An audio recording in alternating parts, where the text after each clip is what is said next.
नमस्कार दोस्तों।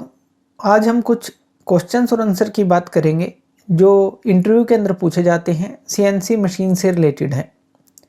तो चलिए यहाँ पर कुछ क्वेश्चंस की बात कर लेते हैं। सबसे पहला क्वेश्चन आता है कि जो सीएनसी मशीनिंग होती है वो होती क्या है और वो किस तरह से अलग है हमारी जो कन्वेंशनल मशीनिंग है उससे।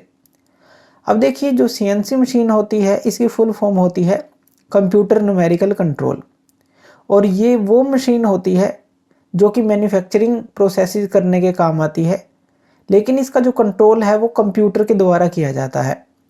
यानी कि जो टूल की मूवमेंट है वो कंप्यूटर कंट्रोल्ड होती है। इससे क्या होता है, जो भी डिज़ायर्ड फाइनल शेप बनती है वो काफ़ी एक्यूरेट बनती है, एफिशिएंसी हमें ज़्यादा मिलती है, प्रिसीजन आप कह लें ज़्यादा मिलता है। तो ये सारी चीज़ें जो है हमारी कंप्यूटर न्यूमेरिकल कंट्रोल के अंदर आ जाती हैं। लेकिन कन्वेंशनल मशीनिंग के अंदर क्या होता है, मैनुअल ऑपरेशन करना पड़ता है। यानी कि इसके लिए आपको एक स्किल्ड ऑपरेटर चाहिए जो कि मशीन के ऊपर ऑपरेट करेगा। अब जैसे सीएनसी मशीन कंप्यूटर से कंट्रोल होती है तो वहाँ पर आप बार बार किसी भी काम को रिपीट कर सकते हैं, वो भी प्रिसीजन के साथ। लेकिन मैनुअली ऑपरेट करने में कहीं ना कोई कमी रह ही जाती है।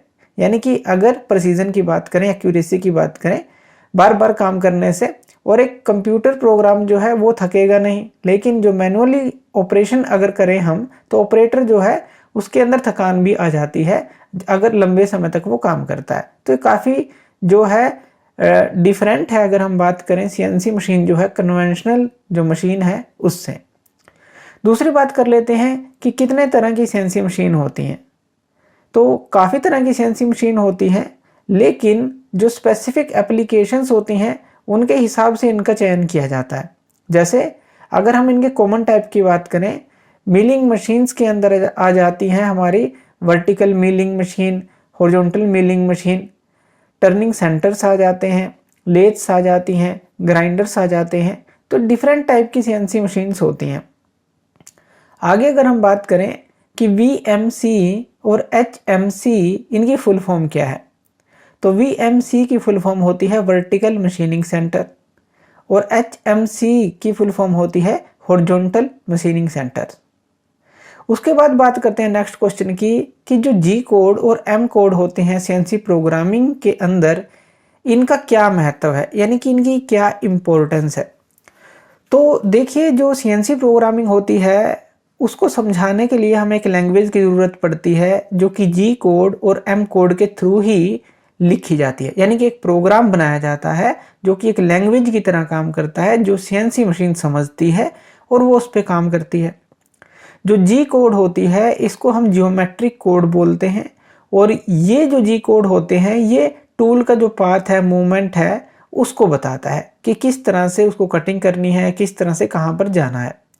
और जो एम कोड होते हैं वो मिसलेनियस कोड होते हैं, और ये काम करते हैं जैसे कूलेंट को ऑन ऑफ करना, टूल को चेंज करने के लिए, प्रोग्राम को स्टॉप करने के लिए। इस तरह के मिसलेनियस काम जो है एम कोड के द्वारा किए जाते हैं।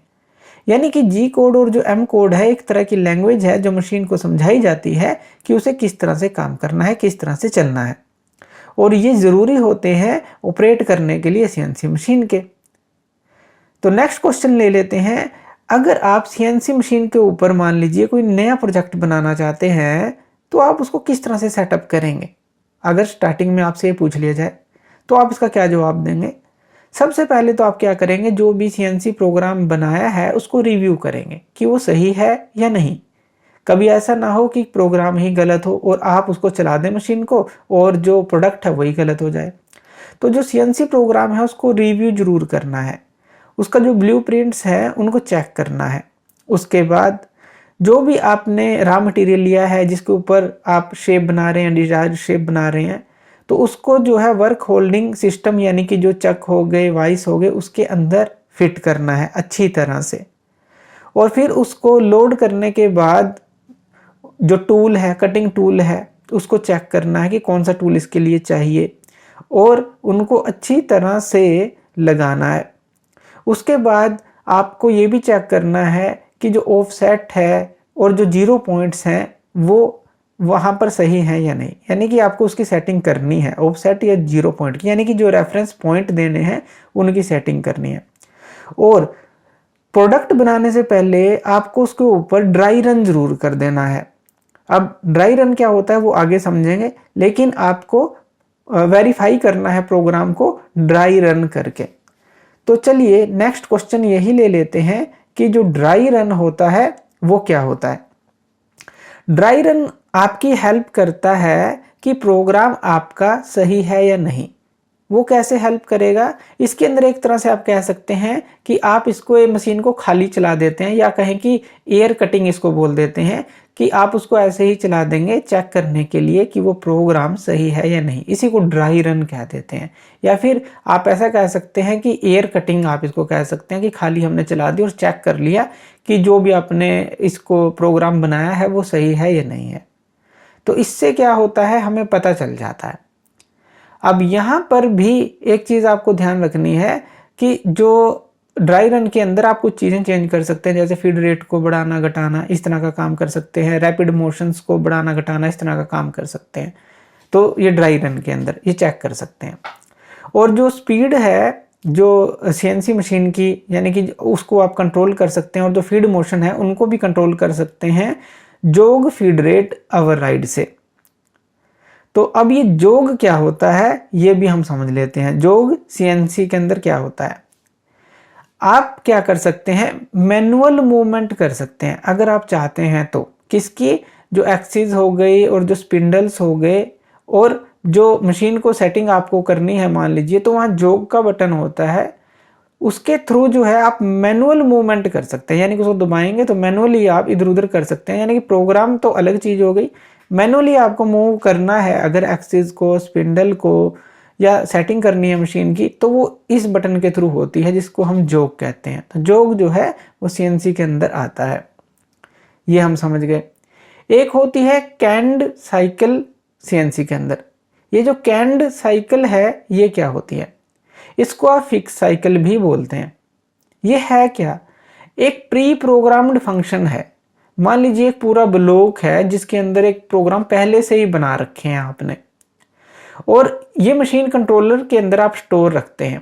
इससे क्या होता है, प्रोग्राम के अंदर कहीं पर भी इस ब्लॉक को उठाकर आप डायरेक्टली डाल सकते हैं अगर आपको कुछ ऑपरेशंस ऑटोमेट करने हैं।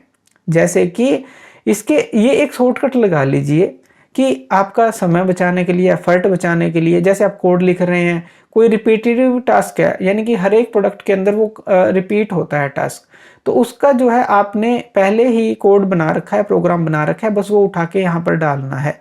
तो ये कैंड साइकिल जो होता है ऑटोमेट करती है जो मशीनिंग टास्क होती है, जैसे ड्रिलिंग करनी है, बार बार बोरिंग करनी है, टैपिंग करनी है, तो इस तरह की चीज़ें जो है, पॉकेटिंग करनी है, तो ये जो है कैंड साइकिल के थ्रू ही होता है।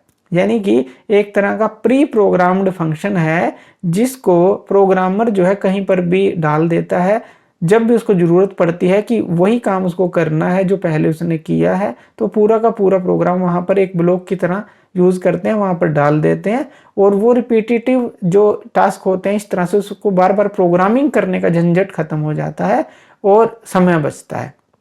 तो ये चीज़ कर सकते हैं। यहाँ पर क्या कर सकते हैं, कुछ चेंजिंग भी कर सकते हैं, जैसे फीड रेट को बढ़ाना घटाना हो, या कुछ भी इस तरह का कर सकते हैं, थोड़ी बहुत चेंजिंग कर सकते हैं, या रिपीटेटिव सेम टास्क है तो सीधा ही ब्लॉक काम आ जाता है। तो ये कैंड साइकिल होती है। अब अगर हम बात करें कि जो मेन कंपोनेंट्स हैं सीएनसी मशीन के, वो कौन कौन से होते हैं, तो मेन कंपोनेंट जो होते हैं, जैसे मशीन टूल हो गया, यानी कि जो फिजिकल स्ट्रक्चर है मशीन का, जो कि वर्कपीस को और कटिंग टूल को होल्ड करता है, तो ये मशीन टूल हो गया मेन जो कंपोनेंट है। उसके बाद सीएनसी कंट्रोलर होता है, जो कि कंप्यूटर होता है, जो कि प्रोग्राम को इंस्ट्रक्शन जो भी आपने दी हैं उसको रीड करता है और एग्जीक्यूट करता है। ड्राइव सिस्टम होता है, यानी कि इसके अंदर मोटर और ड्राइव्स लगी होती हैं, जो एक्सिस को, जो मशीन का एक्सिस है उसको जो है मूव करती है, या कहें कि जो मोटर्स हैं वो जो है काम करती हैं इस तरह से, जो पूरी जो मूवमेंट है एक्सिस का जो मशीन है उसको, जो भी प्रोग्राम के जो भी आपने कमांड दी है उसके बेस पर उसको मूव करवाती हैं। तो ड्राइव सिस्टम हो गया, यानी कि ड्राइव करने का काम करती हैं। उसके बाद फीडबैक सिस्टम भी होता है इसके अंदर, यानी कि कुछ सेंसर होते हैं जो कि रियल टाइम डाटा प्रोवाइड करते हैं, किस चीज़ के ऊपर, जो भी पोजीशन और कंडीशन होती है मशीन की, तो इस तरह के फीडबैक जो सेंसर्स हैं या फीडबैक सिस्टम है वो भी लगा होता है। तो ये क्वेश्चन आ सकता है। उसके बाद बात करें कि जो बेनिफिट हैं या एडवांटेजेस की बात करें सीएनसी मशीन की, वो क्या है। तो ये देखिए, प्रिसीजन जो है यानी कि एक्यूरेसी को बढ़ाती है, रिपीटेबिलिटी जो है, बार बार आप उस पर कोई भी काम कर सकते हैं एक्यूरेसी के साथ, कम्प्लेक्स पार्ट इस पे बना सकते हैं, टाइम और लेबर कॉस्ट बचाती है एक तरह से अगर देखें, और इसके अंदर जो प्रोडक्टिविटी है और एफिशिएंसी है दोनों ही आप इंक्रीज करते हैं, इंप्रूव होती है इसके अंदर, मास प्रोडक्शन इसके अंदर कर सकते हैं। तो ये चीज़ जो है यहाँ पर जो एडवांटेज आते हैं। और एप्लीकेशंस कहाँ कहाँ पर हैं सीएनसी मशीन की, हर एक जगह आप देख सकते हैं आजकल, मेटल के अंदर, प्लास्टिक के अंदर, वुड कंपोनेंट्स भी सीएनसी के थ्रू आजकल तो बनाए जाने लगे हैं, एरोस्पेस इंडस्ट्री के अंदर, ऑटोमोटिव इंडस्ट्री के अंदर, मेडिकल पार्ट्स के अंदर भी जो है इसका यूज़ होता है, प्रोटोटाइपिंग या मोल्ड मेकिंग हो वहाँ पर होता है, साइन मेकिंग हो या एनग्रेविंग हो वहाँ पर इसका यूज़ होता है। तो इस तरह से जो सीएनसी मशीन है काफ़ी जगह काम आती है। तो ये कुछ इंपॉर्टेंट क्वेश्चन हमने डिस्कस किए सीएनसी मशीन से रिलेटेड। थैंक यू वीडियो देखने के लिए, और इसी तरह की वीडियोस के लिए आप हमारे चैनल लर्न एंड ग्रो पे हमें सब्सक्राइब कर सकते हैं। धन्यवाद।